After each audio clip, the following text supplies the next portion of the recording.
Bonjour, bonjour peuple congolais, bonjour Bande Konanga Basipe Mibali. Et ça qui sont Gabino la Marie. Toye na émission Nabiso Attitude numéro 73. Merci pour ceux qui ont liké, commenté et ceux qui ont partagé. Na ba ope ba tchaki émission na Facebook, na Twitter, na TikTok, en tout cas ba oba kata en tout cas awa. En fait, vous pouvez partager l'émission. En fait, on a été pour voilà, on a signalé chaîne qui est partagée. Non, non, non. Donc, la Pessibino Beauté, merci Nabino Nyonso et pour na Kolanda Attitude. Merci pour vos commentaires hein, et beaucoup de plus. Merci pour Nathan Nabino Bolekisaka, pour na Koyoka Lisolo Nabiso Lisoso Attitude. La fois passée, c'était l'attitude 72. Les lots na attitude 73. Autrement dit, 73. Nae kolobela nini? Nae kolobela sorti il y a Martin Fayoulou, discours naye, o apesaki ezaki discours moko ya, je pense c'était juste 3 minutes, na rencontre naye na Félix Tshilombo, o bakutanaki biso stomonaki, donc nae potolobelango. C'est encore une fois bonjour, bonsoir, ezali bino la Marie na attitude 73. Bon, bandero ngai, omoni mboka na biso tozana batu batanga ebele, tozana batu batanga et on a vraiment des richesses hein, mais malheureusement ba richesse na biso et tourner biso en bourrique quoi. Voilà. Na ekolobela makambo ndeti oyo Martin Fayoulou alobeli peuple congolais à s'adresser na 3 compatriotes mais à s'adresser peu quelque part na peuple congolais.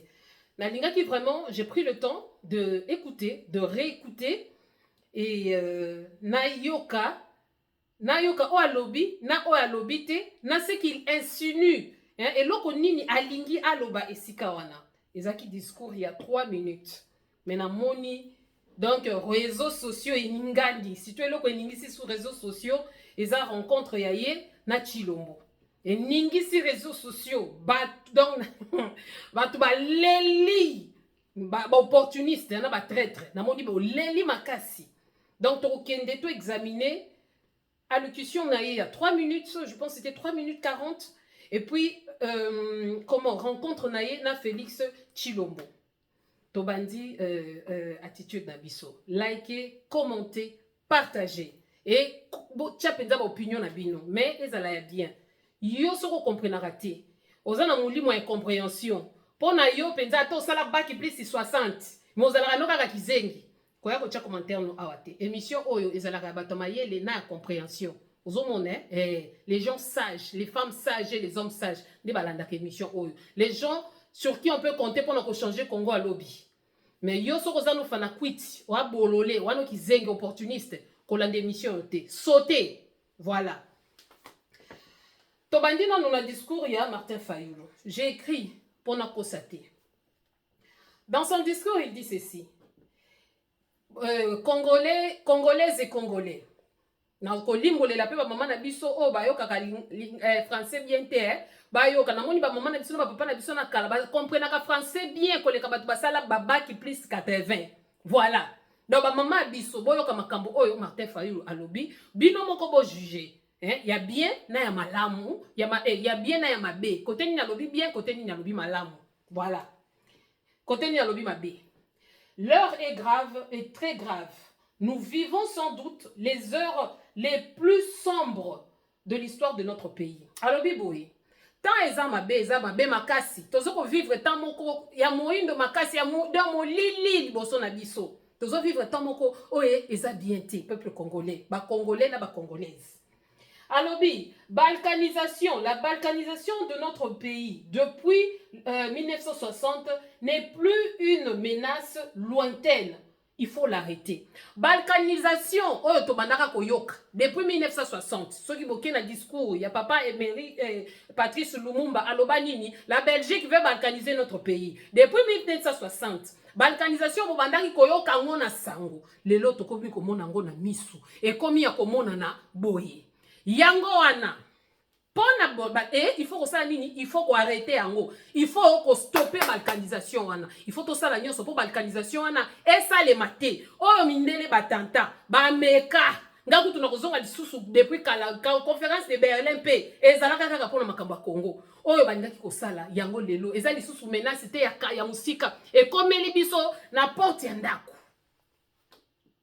yango wana abengi batumi satu ale Corneille Nanga à la barre traître batumi satu oyo Nanga oyo Félix oyo Martin Fayulu abengi Nanga abengi Joseph Kabila oyo balakisa mukili bobimba aza Joseph Hippolyte Kanambe Kazemberemberemberemberere abengi ye na deuxième banc na troisième banc abengi Chilombo oyo bobengi Félix bino bobengaki Félix Tshisekedi président ya république na bino wana abengi bango nyonso misato alobi ale mais abandi na Nanga alobi Nanga moyibi Nanga oyo yibanga bokonzi opesa yango na mutu mususu lelo wana kaka Nanga yo fabricateur ya monstre oyo bengi Félix ale na ba liboso bananga misini nyonso na bike bwana tension na minito miyibi ba bolole bovanda na ba liboso batu nyonso Nanga bovanda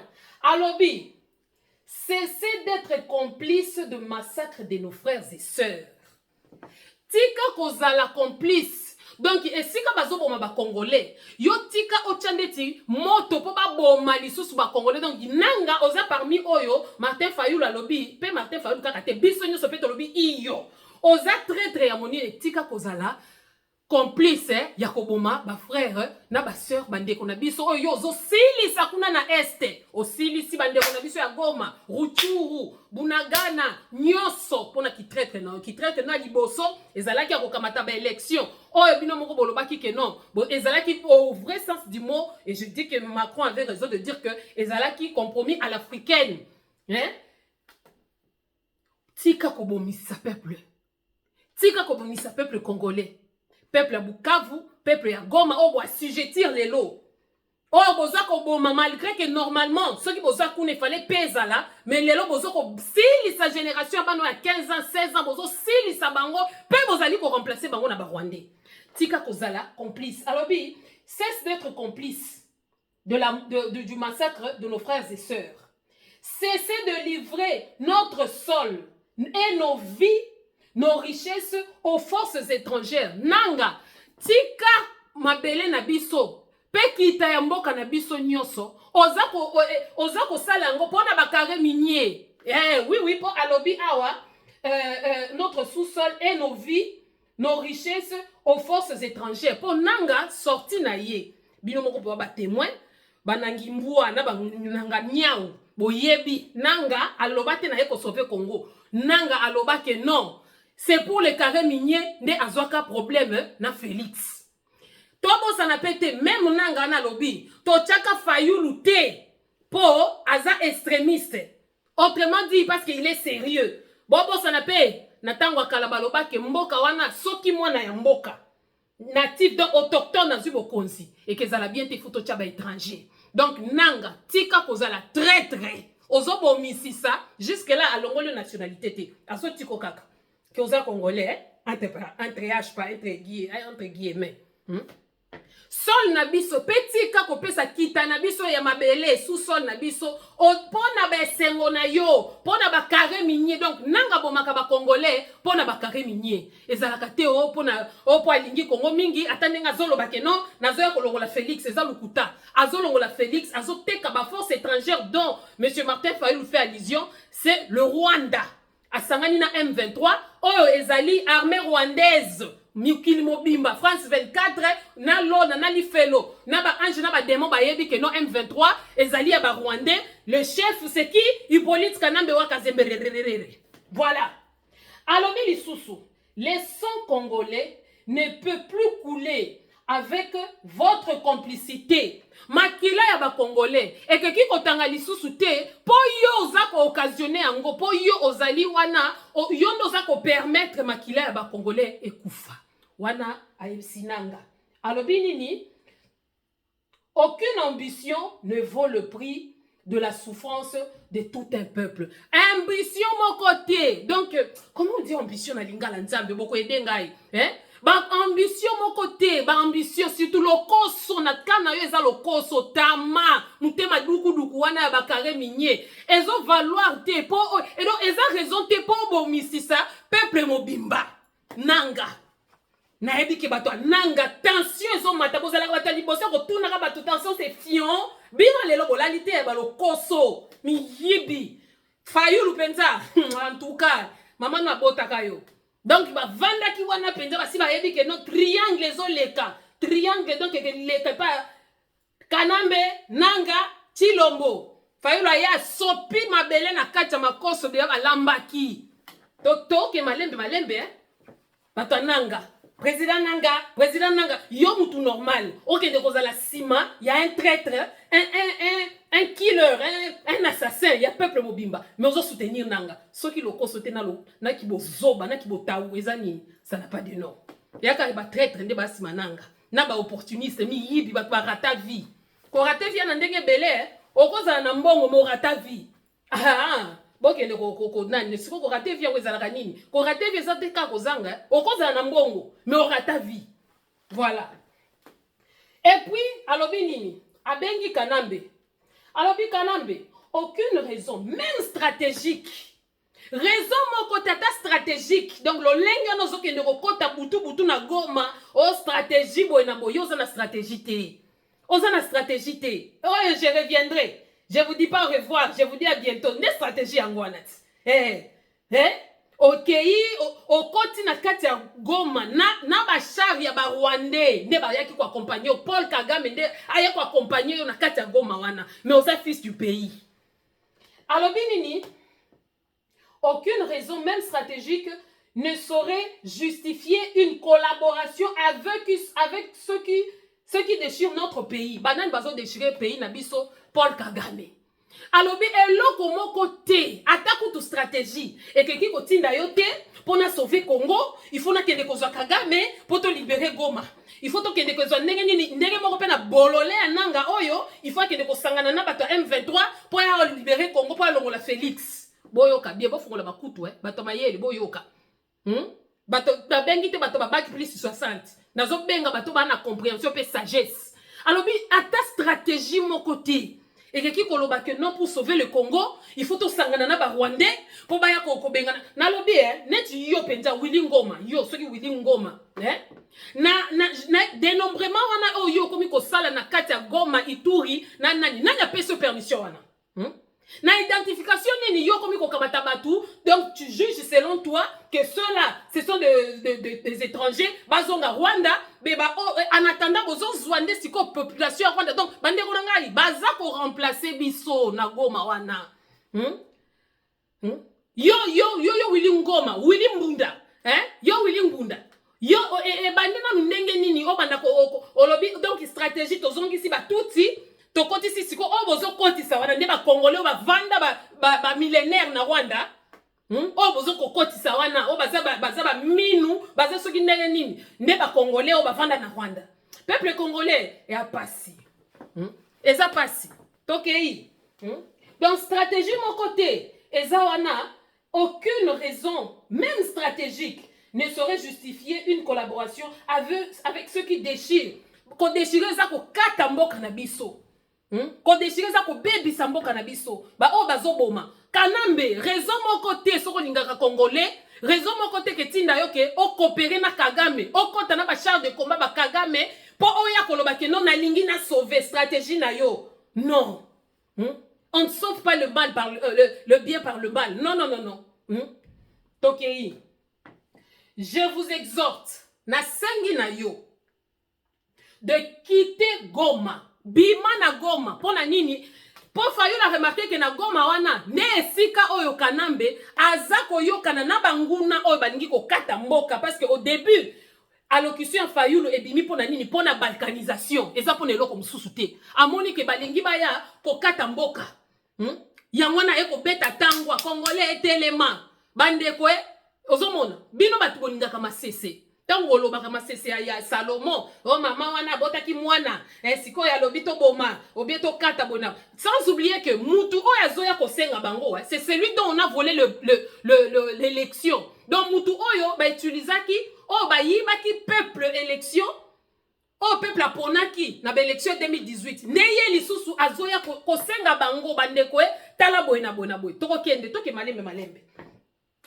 Alobi le chemin vers la rédemption de nos erreurs passées.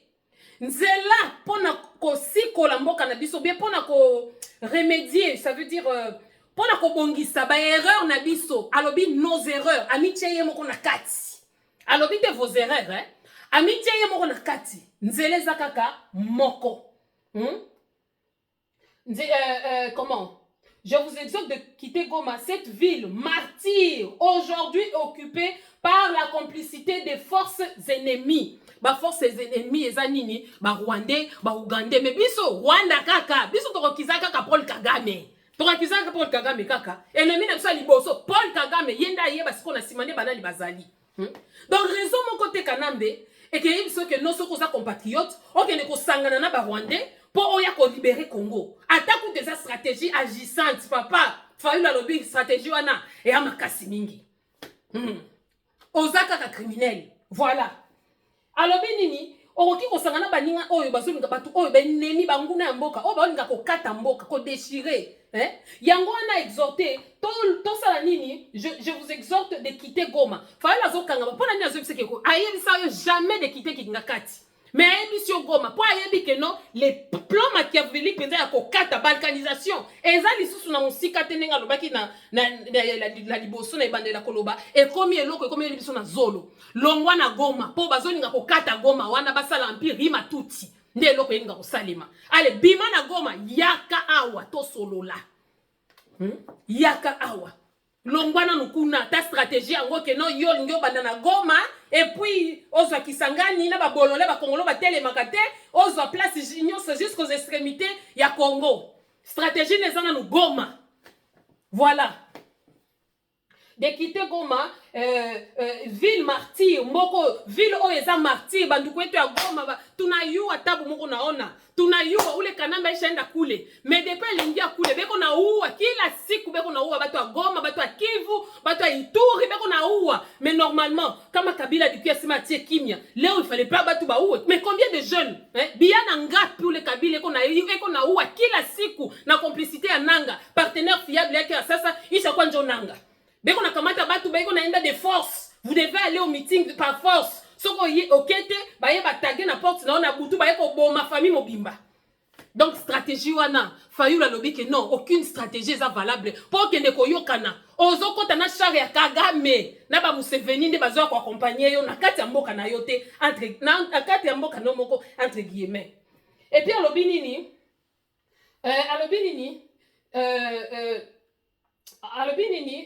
Comment? L'histoire ne pardonne pas la trahison. Encore moins celle faite à la patrie. Alobi boye. Histoire, elimbisaka trahison te qui traître histoire elimbisaka te. Ba traître nyoso bakufaka mabe. Surtout qui traître le ki nyoso. Et les ezali traître ya patrie, ya mboka. Ba te belé ba traître. Et belé d'une certaine façon.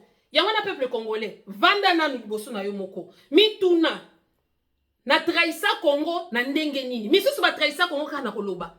Misusu ba trahisa Congo na complaisance. Fayulu, keita ndiaye. Olobi ngo na sentiment. Ba beteli yo maboko. Otatoli na note Siko tangu yo zolo ba bongo zomo na kaka fayulu. Mais obosani peuple oyo fayulu aponaki.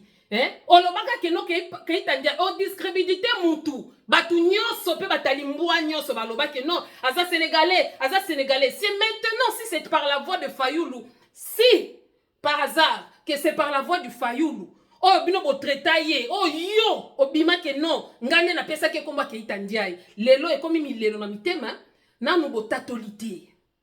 Toi ça bino complaisance munoko yo la vie et la mort sont au pouvoir de la langue. Lelo bo koma lokola chaque jour on limé ngande na salaka boy yo ndimi génération Fayoulou famille na ba ko pardonaka yo peuple o bazo boma lelo ceux qui vont distribuer Daka Fayoulou et qu'il était une bonne personne, c'est lui que le peuple avait choisi. Bon, le Bakati Kaza sénégalais. Donc, il y a des traîtres. Oh, bah, mi yebi ke ba traître. Et ça, ba traître, na bakulika ambon onangai. Et ça, les l'autre côté. Mais conséquence, il y a acte ça là. Et qu'écoutez la vie de tout un peuple. Bon, ça, la attention. Il y a encore cela qui a makambo. Bon, ça, l'attention. Makile est tangué belé na makambo à Fayoulou. Je ne dis pas que c'est un saint. Mais il faut faire attention au peuple africain. La plupart des fois, biso tous a un problème. Je ne dis pas qu'il est héros. Mais nazoloba au cas où. Parce que jusqu'à la preuve du contraire, vous demandez beaucoup à Fayoulou, mais vous ne l'aidez pas. Kaka Fayoulou nde, ce qui a coûté donc, Chilombo peut appeler Kagame partenaire fiable. Problème exact. Bon, ça, il a un soulèvement. Bon, ça, il a un eloko mokote. Nanga, roki kozala nena criminel wa kanambe, problème exact. Ce qui a Fayoulou a meki, allez, bon, fongoli ba télévision, bon, fongoli, allez, peuple mouton, allez, babandi pe, il fallait que ça la boye, il fallait bien ça peuple. Même IB, Ibrahim Traoré, a besoin de soutien peuple naïe. Mais Bino, kaka Moutouana, Bino, Wabi Kongo Bino, au cas où Fayoulou c'était la personne qu'on avait choisi pour libérer Mbokana. Toko lela ka lokola ba Libye bazo lela Kadhafi lelo. Toko lela ka lokola ba Iranien baza ko lela nani comment il s'appelait Saddam Hussein. Botika ko boma ba héros na Bino. Kaka ba suggestion. Aïba qui 100 millions de dollars, ba caméra mona kaka tango. On est que sur mais le palpable. Oh yona no bosi bo Monique Chilombo za traite. Bo sala eni et l'autre côté. Ba Franck qui soko diongo ba ndoki mi yibi. Donc congolais ceux qui kazu esikate. A komi a ken sens contraire. Esprit à patriotisme exacté. Esprit à côté là le bien l'humain. Ba te belé bazola là. Bazole là. Si ba nanga misini.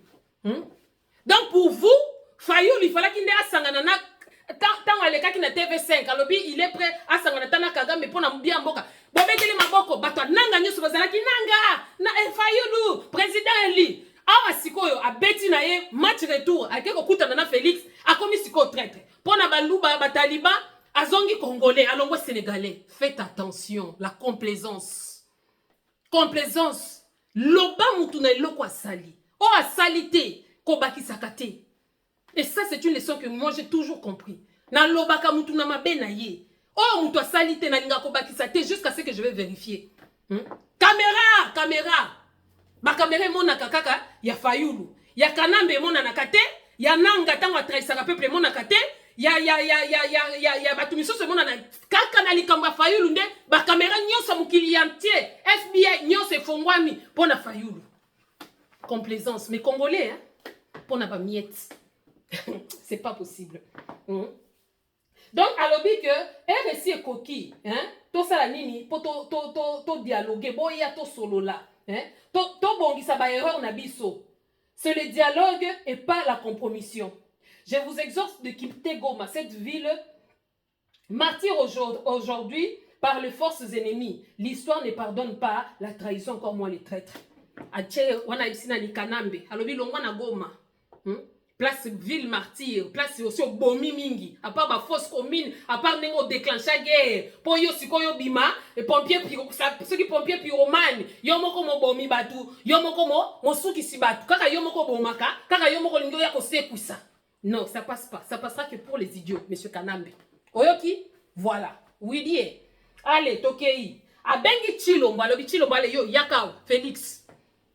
Trois compatriotes, mais oyo Kanambe oyo, monsieur Martin Fayoulou, benga ki ka compatriote kaka, po ba Congolais ba komisiye compatriote. Normalement, ça n'est pas compatriote. Tant que force étrangère, on a des pays naïe, ne batu naïe, ça compatriote na bisote, mais au sein de l'ennemi. Ceux qui Congolais yé moko na buzoba naïe, na botaou naïe commissie, comme que non, on nous avait influencé, donc Ngwanda influença bino, Union européenne influença bino, ba parlementaire européen influença bino, Ozaka kande bololé, vous comprenez raté, ou bien le Koso, tourne biso, ne lo koye boma bino. Bozui Fayoulou a tcheli bino penda ma belle na biloko akolia pou siko Fayoulou pe mawa papa batu ana batu moko versatile bato Fayoulou le belle bo bando soutenir nanga bo suki wapi bo finga Fayoulou ti bo fongolele ba vidéo bo bando finga nanga chou nanga misini des gens insensés sans intelligence des gens qu'on peut manipuler, balancer n'importe comment. Bon, faut qu'on arrive à live. Si quoi Fayulu yana comme na Tshisekedi. Bino bato eside oyo ou bien bato ya Fayulu oyo bo bandaki ko kumisa nanga. Si bo fongola ba vidéo bo finga siko Fayulu. Bo zui o zaki sa mbete loka sali bino. Et ça passe ba msusu bazo regretter il fallait natika la kaka pas président éli des opportunistes il fallait natika la kaka président éli siko soki ya bibi neti ministre ngana ko sani sikate bazo yeba te to banda gauche te lokolo ya mobali ba yebite na yebisi bino. Politique oyo ekomi matata. Il faut ça mutu moko soko li otondité ko ya ko sala oko meka kutu te ko pesa ni opinion ni analyse ni décryptage ni nini po ya makasi mingi. Ah. Boko yoka bo lalité Martin Fayulu akena Félix. Bo lo ba lisusu. OK. Abelobi Chilombo, vous avez le devoir. Et sengeli do eza devoir na yo, de ne pas laisser notre génération. Alors, Chilombo, ozana devoir, ya kotika teke balkanisation ya mboka na biso, et salema, na période ya biso, la génération na biso, ya ba trois compatriotes oyo.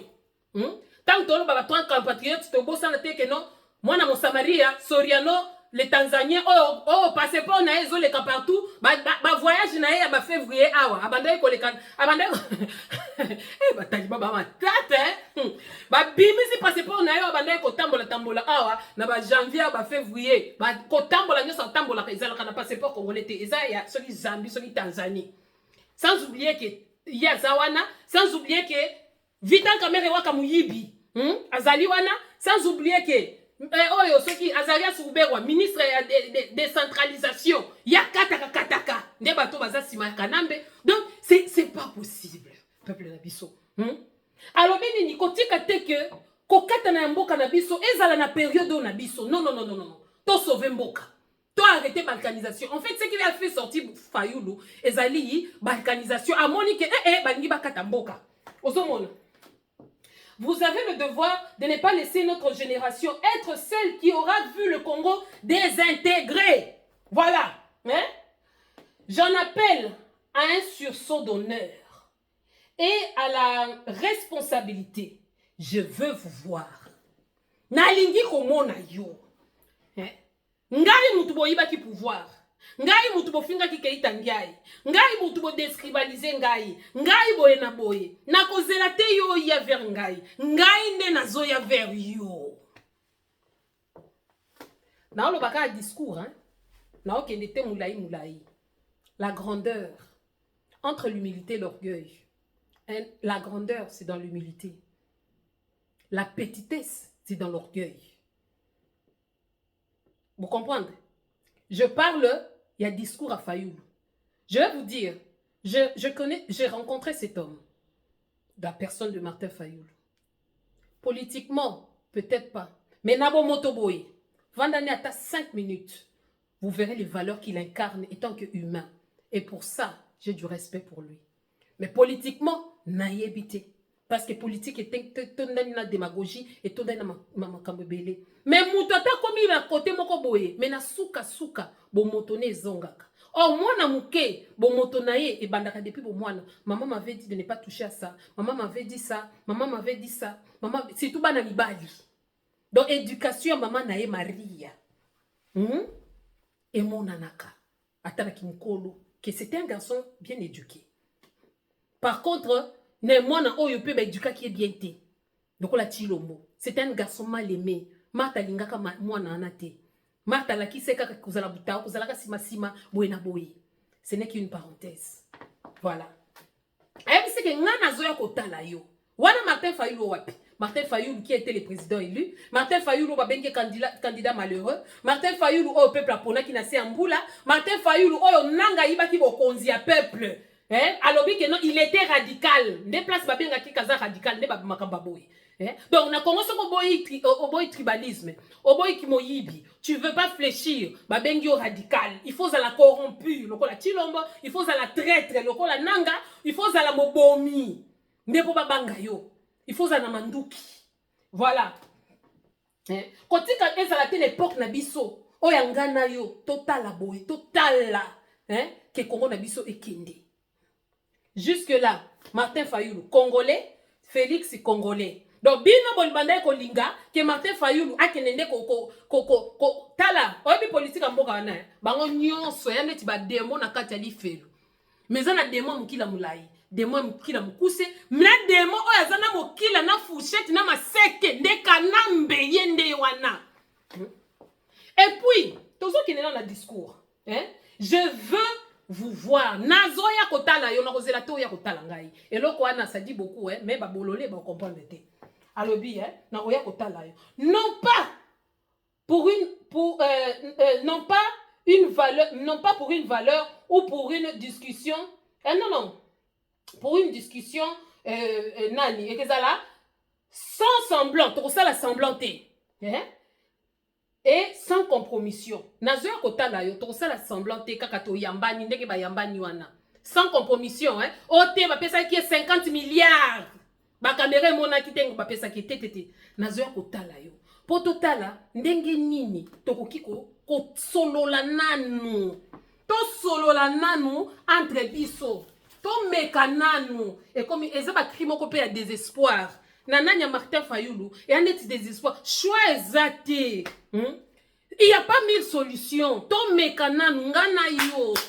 Kanisa tatangu na bandaka to bandaka ko bana papa na bino yo bandai ko lia mbwa na nzungu et pas maman bandaka ko leka leka po yo makama politique bando linga te yo bando linga kaka makama ba shekula banini. Mais kanisa tatangu bando mona ngai. Kanisa tatangu oyo yo moko lobaki les changements c'est Martin Fayulu. Kanisa na kotala lisusu bokonzi oh ibinga ite ndeko na ngai. Mokoka ba taliban l'enfant prodige.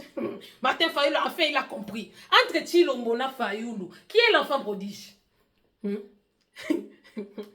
Tala, ezala koyamba mususu ya muto sengi pardon.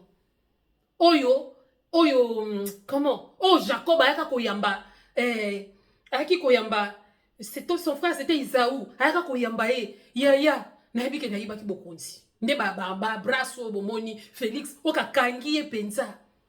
Apesi batunye sombote makomi panda ya kangami. Nazolo bakaka o na moni. Ce qui est derrière je ne le dis pas. Na yebite. Mais je vous dis ce qu'on est en train de voir d'abord. Mais par patriotisme, afin de trouver une issue digne à cette crise existentielle, crise résolue à l'abisso, par patriotisme. Patriotisme, ce sont les gens qui sont de la même patrie. Patriotisme, c'est un congolais. Naboy ko kende lokola nyangala kata nanga wake ko kutana na Kagame, naboy ko kende lokola na yebi petit lombo yo pozano na Kagame. Mais il est temps, Tshilombo, Machamu Menu, Makila, Nzoto et Sala. C'est ça le discours de Martin Fayulu. Machamu Menu. Nabango Nyoso, on a le traître, c'est Nanga qui est congolais qui est en train de rester. Kabila Zalaga traité. Kabila Zalaga traité. Kabila travaille pour son pays. Quand Kabila va bête la qui m'a beaucoup, na ba Rwanda, na ba Tanzanie, na ba bête la qui m'a, et pas ba tout, ba bête la qui m'a beaucoup. Ba très très abino bino ba congolais oyo bozo beta mabanga na oyo ya bino bozo kolinga ko soutenir batu misusu Raïs Umela bayebisinga balobaki bananaki soki bana basi bana bino o soki Sylvie Mulumba boyoka kiete que non papa wana nyake ronda zo témoigner que ya linga kambongo te sikotoyo ke la nyake o alala kana Tshilombo place moko totoyo ke la yo mutu ba caméra no emona ka ki ba pesa ki point d'interrogation. Mais c'est méchant hein, c'est très méchant et vous êtes de traîtres aussi. Mais par patriotisme, oui, s'il faut mourir pour le Congo, s'il faut mourir pour que le Congo renaisse, phrase na linga ki makasi. S'il faut mourir, sans que Sengeli qui était au Koufa, et ma phrase, il fallait attendre la Bible, bien dans le Coran, hein. Oh! Qui est-il, Martin Fayulu? Waouh! Balo bakape muyakanyo sa fingi sa batu yakanyo so mais ngaka moni muyakanyo so aibimisi ki abimisi ba yakanyo so na kibolole. Po batu ba ndonga na zomona wa. Yaka matata. Et s'il faut mourir pour le Congo, il faut mourir pour que le Congo renaisse. Alors mourons. Ce que Sengeli to Koufa. Pour que Congo si kwama, alors to Koufa. Fayulu. Alors mi so qu'il faut to Koufa pour Congo botama. To komi pe ba koko mingi. Ba mboso.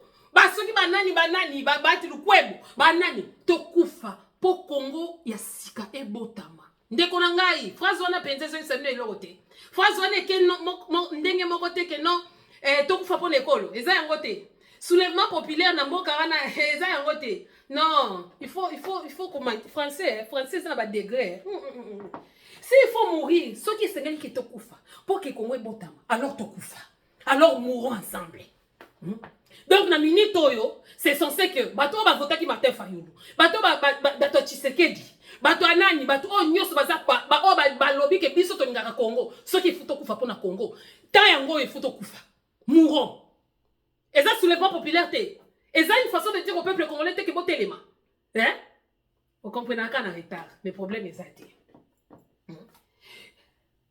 mais il faudrait que notre mort soit utile tant qu'on fait la bizarreté hein il faut na valeur hein que ce combat soit celui pour la résurrection nationale combat oyo ezala pour la résurrection il y a peuple mobimba il y a nation mobimba il y a une partie té il y a nation mobimba alobite ke kaka ya bandundu yo ya Kasai pour la nation mobimba donc tina est c'est le moment ceux qui sengeli to kufa bino ba compatriotes boyo ka les sous-entendus ceux qui sengeli to kufa bino ba politiciens oyo ceux qui faut to kufa pour Congo e botama ya sika to kufa boyo ki kaka te hein ça ce sont des sous-entendus peuple congolais wana sikwa s'adresser siko na peuple ayebisi nyangala kata nanga pona lokose ba minye ko boma peuple mobimba te tika suso na biso tranquille ayebisi kanambe bima na Goma na sina monyo ke non ozoninga ko balkaniser mboka à partir à est kuna partir à Goma na Ruchuru ozo boma peuple to si to monyo po ozo sangana na benemi to mona ki okoti na ba char ya Rwanda ozo kende ko sala consultation etant que qui mais tant on sala la consultation na Chilombo ayebi ka sala consultation Chilombo ayebi yango bien nanga pe ayebi nanga zolo ba tsusu te donc batu nyoso ya nanga automatiquement baza batu kanambe mais attends 1% donc Fayulu azo senga ta 1% ya ki masha mumeno ya Félix e ganga na suka oyo papa ngwanda lobaki Félix na yebi ko yebi bokonja ndeko na yo kende ko luka Fayulu boko kiko libérer mboka bido mibale mais tout oyo o ba yibaki nde ya yesu ko luka leki na ye yaka to solola tango mususu parce que j'ai l'impression que Tshisekedi ayebaka te soki nani Chilombo ayebaka te kazalaka mokonzi tu peux changer les donnes mwana mobali oyo alesio nini longwa kozala chintuntu chichangala la batuti papa na suka koki kosala makambo yondo komi mokonzi ko banga batu wana te ozo banga bango pamba telemisa peuple peuple congolais dressons nos fronts longtemps courbés alobaki azolobela trois compatriotes mais na suka suki na peuple congolais donc peuple wana esa ndeti 4 compatriotes na ba peuple levons nos fronts et un message trotter les mal longtemps courbés hein ces paroles de notre hymne national maloba wana hymne national na biso il faut pas etika la kaka maloba ya pamba mais il faut soit sens na yango siko bandeko na ngai bolukaka soulèvement populaire ndenge nini tant que nos fonds longtemps courbés. Courbés par quoi? Par le massacre, génocide, détournement, qui moyibi, qui ndoki, abuzoba, qui nini, longtemps courbé, esclavagisme, toleki kotoyo, tozongi kotoyo, nani, colonisation, tozongi kotoyo, mndela colonisé, kotoyo, susu, tonito koma li susu, les petits esclaves, les petits toutis, y compris Kanambe, pona nini, pour tozana traite, lokola Chilombo nanga. Donc, longtemps courbé. Ba famille aussi mbaté d'une manière ou une autre. Yo kanisi ba mabale aussi mbaté pour la situation mbokati. Ba ba komi mitema mabe pour la situation mbokati. Parce que les Congolais ne vivent plus, les Congolais survivent. Couple congolais, mobile azoninga bon sa famille na moi allez, moto peli libale koufi. Mais wana nyonso ozo comprendre te. Ba ko peso ba miette, ozui, tu es un traître. Oza traître. Donc oza criminel na même rang que Kagame. Yo mutozwaka mbongo ezala na kata résistance ezala na kuku ezala na complaisance ezala na ndenge nyoso congolais bakolo mokili bazali po makila ye walobi pour makila na biso enfin que makila bato etangama et soit valeur. Alobi, les paroles de notre hymne national ne doivent plus rester des mots vides, hein, face au danger de nos morts. Le sauvetage est la seule issue. Lèvons-nous. Totelema. Soulèvement populaire, yango bolo baka fayu là comme un guerrier. Allez, Guillaume le conquérant. Akende daba Charles, tchiki. Même les plus grands leaders ont besoin de l'appui de leur peuple. Il vit grâce au Burkinabé. Grâce au Burkinabé. Ceux qui va Burkinabé, ça la contre y. Mais avant de place Swanati. Bon, quand vous demandez de trop aussi. Bon, on a raté que vous demandez aussi de trop Martin Fayou. Bien, on va la rani. Pour d'abord, on va l'écran la télévision, pas qu'on va la rani. Pour d'abord, on va komaka. Nanya koma, bouka ma bolonga kakami. Tant on a tout na kaboye, ote na lobi mabe. Totelema. Tout s'organiser. C'est ça. Oh, et comme il va crier mon cas de détresse, Fayou la zot tinda. Boko finga ye, asopi boule, asopi, yo siko mto lingi boule, osu solutioni. Ye asopi, yo siko yo lingi, osala solutioni, kaka kolomba. Na basi na mibani, botaou na botaou. La passi. Construisons en fait cette cohésion nationale, fruit espéré de temps de sacrifice. Oh, la cohésion nationale, on a écrit à soulèvement populaire. Cohésion nationale, ceux qui peuvent les a unis, parce qu'il y a lieu de mettre fin à cette cohésion. Ceux qui vont se pélater, que non, Fayou, n'a coûté na Martin, na Chilombo. Ceux qui vont se pélater, alors lèvons-nous. Tocha, penza, bango, bazo, qui n'est na boule à cohésion, biso, tous hommes mobilisés, peuple, bimalibanda. Mais bako, l'oba, peuple, bimalibanda, yon a 20h, ceux qui n'a 21h, oye, et ça, bataliban, et ça, peuple, et ça, boye, pona lokoso. La vie est dure partout, hein. Mais bon, quand ça te que ça la richesse, la souffrance, c'est pas congolais. Ba manigance on a besoin ça là, yako discréditer batu, yako zoka bambongo. Si tout batu nanga, ba lalité na zoe bisayo. Fayu la sopi biloko na makoso babade ko lia. Parce qu'il y a pas de patriotes. Il y a que batu tourna biso. Tourna biso. Au moment na batu opi babando finga fayu lu pona nanga. Ba kozonga na nzela des opportunistes. Président Eli. Mais surtout bino. Bino biso moko to monaki. Botika la kana kawana bo soutenir nanga parce que match asuka ba ko sala ensemble tozo kende to bi ke cohésion dia le gwezala to yebi mais lèvons-nous. Ce sont des phrases phares on va retenir le discours naï. Et s'il faut mourir pour le Congo alors mourons. Fayu la même ba politicien ne sala bi to kufa kasi mais to mona te Congo ndenge bazo kata ngona misu na biso bande ngona ngai siko mutalo bande nini atati no bo critiquer te bon on a tika ki bololé les sala ki bo critiquer na ba niveau moko boye. C'est triste. Tango zelo ba la muta fionyon lo. Compréhension QI moins 50. Conscient intellectuel moins yo comment dire na ba moins 0 moins 50 moins 150. Bac moins 50. Construction en fait cette cause. Alors le Congo nous appelle. Ma phrase n'est à souka. Le Congo nous appelle. Le Congo nous attend. Le Congo a besoin de chacun de nous. Congo ezako benga biso. Na nini? Na soulèvement populaire.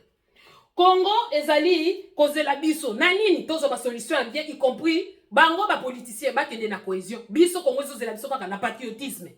Congo ezozela biso a besoin de chacun de nous. Biso nyonso to sala nini? Totelema. Que Dieu, yoka phrase asuka.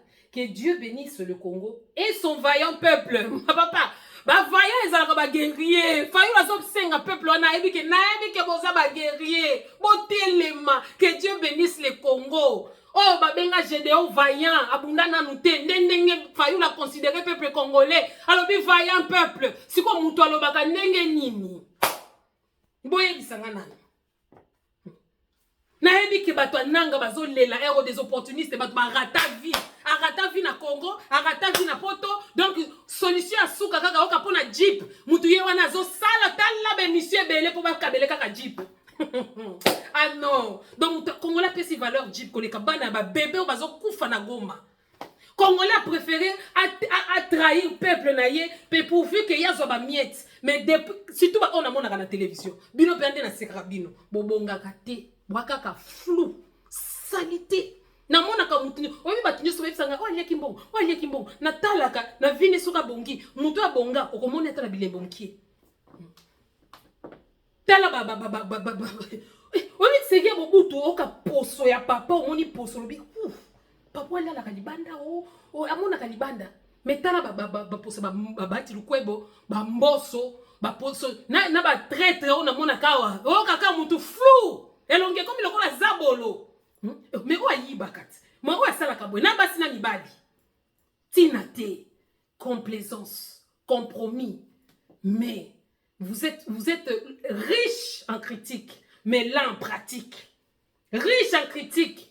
Tout le monde peut faire quelque chose. Et l'autre côté, mais mon bobé na bino failli ce qu'il y a koloba. Bino nyos bo fongoli ba télévision na ba matoyi pour boya koloba. Vous demandez de trop. Pourquoi c'est 2 poids 2 mesures? Hein?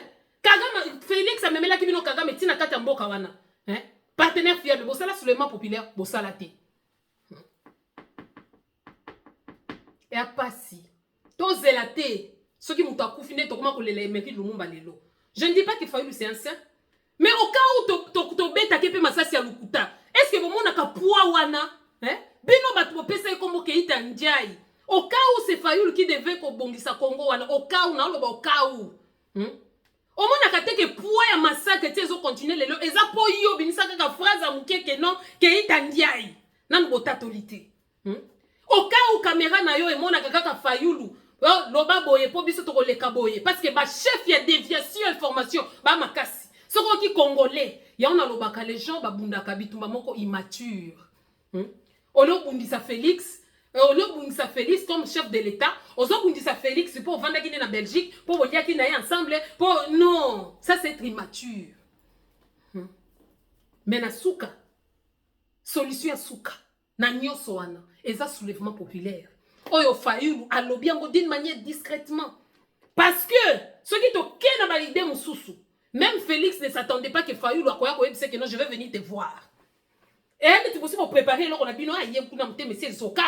Akoya komona ngai te akolinga te tokutana Fayoulou les a surpris kopelinga ke le kakanambe nanga chilombo Fayoulou a bimi bote na oya otala yo ote koya kotala ngate te nazoya pour abendi si penza donc il a se former le comme oyo kaka mto a comprendre ba casse-tête ba basala ba mathématiques ne ba ko comprendre ah oui bon comprendre stratégie Fayoulou na yebi ki bolingo bote kamboka autrement dit pe ayepe komi sokola na peuple congolais tango ba ko boma mboka na kozala te c'est ça parce que ngaki comment après il bonne ba pourquoi Fayoulou n'a pas vu Félix mais pourquoi Fayoulou n'a pas nini po yende bo bobela bilo monaka et a pas siningi il a tout dit ce qui fait que rencontre na bango en tout cas pour Nangai na préféré ko Nangai na préféré Fayoulou akutana na Chilombo ki akutana na Kagame Kanambe pour Nanga parce que bango moi makila moi qui marche mon menekeleka mais pas Kanambe oyo qui veut tourner tout un peuple en bourrique que na sali boye je vous dis à bientôt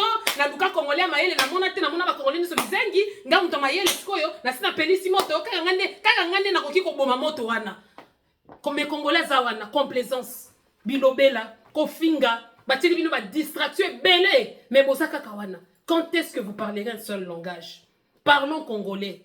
Quand est-ce que vous avez ce qui bolingi résolution en athée? Alors, tout les mabis soulèvement populaire. Non, mais ça, en fait, vous comprendre. Et ça, tout le monde va vivre des générations en génération.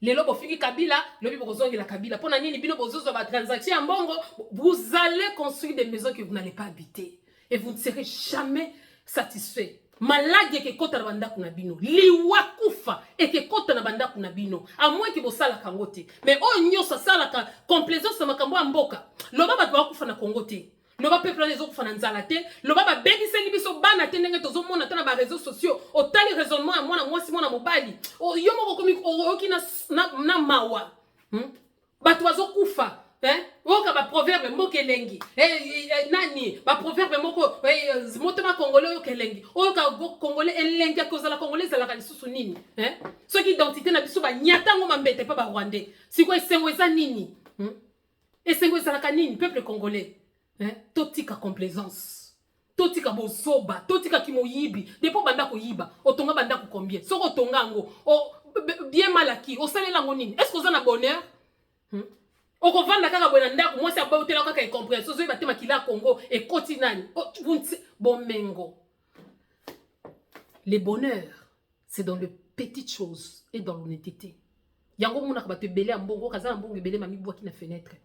Mutaza na mbongo mais aza heureuté. Le bonheur, l'homme est appelé à vivre dans la société. Le bonheur c'est de partager le peu avec les autres. Le bonheur c'est de voir l'autre sourire. Hein? Oui, c'est qui s'attend moi na mukie. O bandai ko lela mama ne akufi. Ezate o nazo mona muto sala orphelinat. Ngajo no sala orphelinat. C'est que ngape no banovanda na orphelinat wana. Ezate o sala orphelinat pona kimoyibi. O latisi bana ba polo, o pesi ba mama beso makasi. Mais on lobby que ngai ndebo. C'est oyebi makambo eleka na Congo, franchement, c'est inadmissible. Pour résoudre les kambo à Congo, il faut se surpasser. Ko kamata penza lo lend de notre na sima. Olobi pona Congo to sala boy. Mais ho ka ba bolole. Pona Congo, pona Kabila, soki nini sala nini ayole la. Congo la zo azoyembela Rwandais. Mais Félix, naebi ko sepeli tendenge fala yo mona. Yanga lo baki sans semblant ni compromis. Bataliba pe koto yo bazongi simbala moko ke itangia akomi Fayulu Martin Fayulu Madidi. Mwana mboka. Ah, il a compris, hein? Vous n'avez pas honte. Bino bataliba. Bo yo kaka pe sonité. Ante Fayulu na chilombo. Nana za enfant prodige. Vous ne comprenez, vous n'avez pas la notion de la grandeur. Mais à ceux-là qui aiment le Congo, à ceux-là qui ont l'amour de la patrie, moi je pense qu'il est temps. Il y a côté les mains, le discours de Martin Fayulu. Ceux qui bolingi payété, au cas où, parce que n'a dit que tous les politiciens, tous les barrages qui sont ensemble, ok. C'est que s'ils sont ensemble, c'est que Martin Fayulu rôle bien, et rôle n'a pas bien. Pour un président Mboka wana, ba o tout, ba kingo yetala likolo. Peut-être lui sera là, hein, va nata aux alta consultants. Il est temps que tout élément, tout tika complaisance. Bozo trahir Mboka na bino, ba libyen le lo bakuma ole la Kadhafi. Pourquoi? Pourquoi? Et s'il était bien? Et si? Pourquoi présomption et innocence wana? Pour la nini tozala kanango te enverrier. C'est toujours lui. Ce que c'est que l'autre ce que l'autre a sali a des erreurs. C'est que ça parmi les erreurs neli bosso. Mais o ba kabila basala. Ba o ba nanga bazo sala. Ba o ba chilo mo bazo sala. Prenons conscience. Bâtissons notre pays. Toti kabilo kwana. Ba Soriano wana bokamati pe na Katanga muna mkamata le Soriano monyeko Tanzania kama Zambien Katanga kweli kweli kwa mama mkamata le nani mnata mcha kukiti donc Kanambe na Katumbi joba nata kwa ba roi sasa ya Katanga donc bangi basala ndenge parce que ce qui Fayulu to raisonner ce qui Fayulu akenda kokuta na nanité na en fait mutu babande ko wele la bango nyoso wana c'est Fayulu donc ce qui Fayulu akenda kokuta na banani surtout race ezobima oyo ceux qui Katumbi azui Katanga ba tu nyoso ba kifu bona bo balobi ke no Kagame donc tenge to kata bo etant kaka Félix akoya koloba ke non Kabila za partenaire fiable dans le deux cas ça ipe elinga ke kende kuna donc mboka penza ngeti kala kaka Congo central na bandundu côté mususu jour mususu ceux qui pe nani ceux qui bobo bobenga ke igwe mzua kola mukape Équateur mambenga ale Équateur pe salini ni ekei nanga pe akei Congo ekomi donc Congo elinga ke tikala kaka Congo central na bandundu donc na Kinshasa pona nini koto babomane mwana semi pona nini koto mais mupepe ya batuzo leka na mboka wana o bozo yoka awa mupepe ya nani ya mulele oyo komone nani pia mulele nde ezoloba oye kanga wazalaka mutu bandundu mais kanga este mobimba plus rebelle que mulele azate na kati ya Congo wana autrement dit na hebité bandundu fallait payer bimsa ba guerrier lokola ba mulele mais otozomona makakadiaka mais il y a encore de l'espoir. Alors peuple congolais ezaki ya bino la marqué une attitude 73 totéléma allons écouter mais ne nous bornons pas seulement de l'écoute totéléma bana mibali Oto Tchadno Liboso. Nous sommes des Bantous. Nous sommes des Bantous. Donc les Bantous exigent que Bana Nibali base à la Liboso. Mais oh Bana Nibali na biso batikala kaka konvuke biso kaka la banda. Je suis, tu ne sais pas moi je suis. Et moi quand je dis quelque chose, c'est comme ça. Moi qui kinini, qui djalelo na ki djalelo. Boza wapi. oh ya basipe tote le matin l'Afrique soka zalaka nalobaka toujours que Afrique soka zalaka mutu l'Afrique allait être une femme Mama Africa mais Mama Africa na buzoba yoka sosi soki eloko yangoyo soki nini nzoto donc mikolo yo batu ba film pornographique oh bazozwa penza ba matière ya ofele mutu ami filmer ye moko poazwa femme c'est pas possible jusqu'à quand peuple congolais toyoka tomiyoka tozwa pe mayele kanambe aza ya biso te kanambe aza ya biso te nayebi ke batu siko bino nazoyeba te tala siko baopportuniste ndenge batikali na babotoli bango lolemo lipa na munoko babimisi bango makoso na munoko alinga kaka tia kaka boye faila ya tia mabele na salite wu il n'y a plus lieu de parler du Congolais sans le Congolais nde eloko Martin Fayulu asali kope na bino so elingaki ekende boye nga mpe na ye tosolola biso nyonso wana baza kobude soki Martin soki Tshisekedi ana baintention ya bien te abude po anini aye komona ngai nga nalingaki na ngai apres awa natikela nga nanga akota na kanambe ye ndenge aye boye esenga susu makambo mosusu boye na boye pio bokomela ye Martin Fayulu akangi bino na gorge sans compromis bopesa mbongo te bokomisa mpe ministre te sans soki nini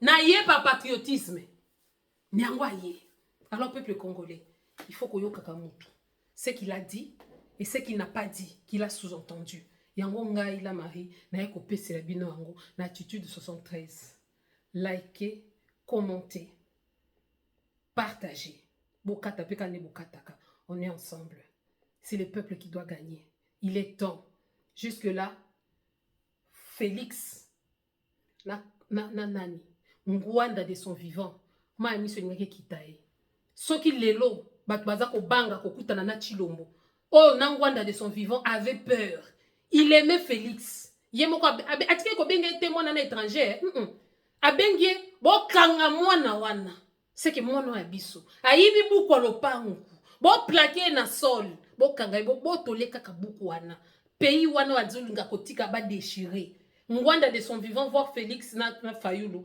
maya miso ngake kitae mais yo moko nanu papa Ngwanda mawe papa batnalelaka akufo fele tango akufi batu ya liboso batraisa kaka batapariko apariko tonebimi apariko el pari bimi apariko maison mère apariko BCBG apariko ekoma misuni lo balkanisation ya Congo mawe peuple congolais na tiki bino je vous aime beaucoup mais na nyoso wana dans tout ce qu'ils disent ce sont des politiciens. Et ce sont toujours les mêmes noms.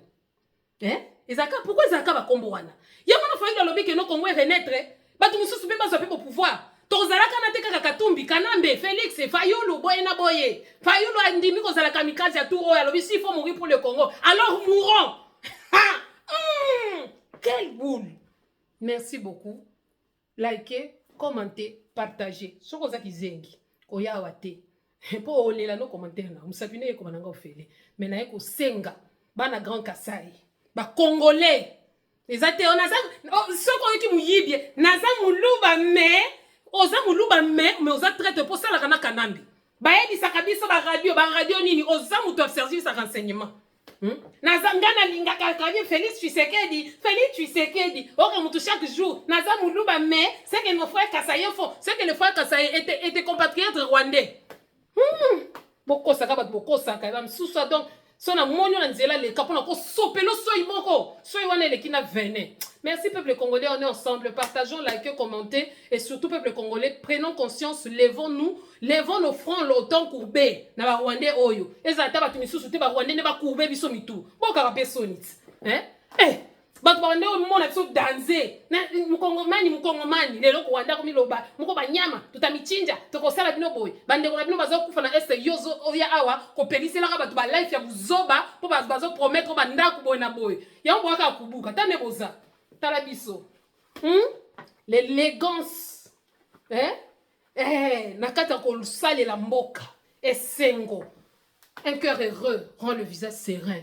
Tande boza boaka flou bobongaka te depuis banda ko yiba depuis bo deviaka peuple bobongaka te bozoluka kaka mbongo na ndenge bo makasi na koluka mbongo donc YouTube est foutu yo a part YouTube ozo luka isusu mbongo na peuple à part luka peuple ozo dévier lisusu peuple bon makasi na luka mbongo mais bonheur bo luka ngonde wana nde boko mona ngote boko yiba mbongo boko sala nyonso mais bonheur boko zwa kangote ya bino la Marie na attitude 73 merci commentez likez peuple congolais tous se mobiliser liloba suka et suki na peuple congolais quatrième compatriote au faïda lobeli c'est le peuple. Donc, il a commencé par le peuple, il a fini à parler au peuple. Naba trois mousquetaires ou atteint na katika tuana. Je dis et je vous remercie. Ezaki Abdoula Marine Attitude 64. T'as commenté, t'as liké, t'as partagé. On est là pour notre pays. S'il faut mourir pour le Congo, alors mourons. Mais t'as koufa ya bouzo bate. T'as koufa pour que Makilo et Tanguy et kende ya pambate. C'est ça. Merci beaucoup. Ingeta, le peuple gagne toujours.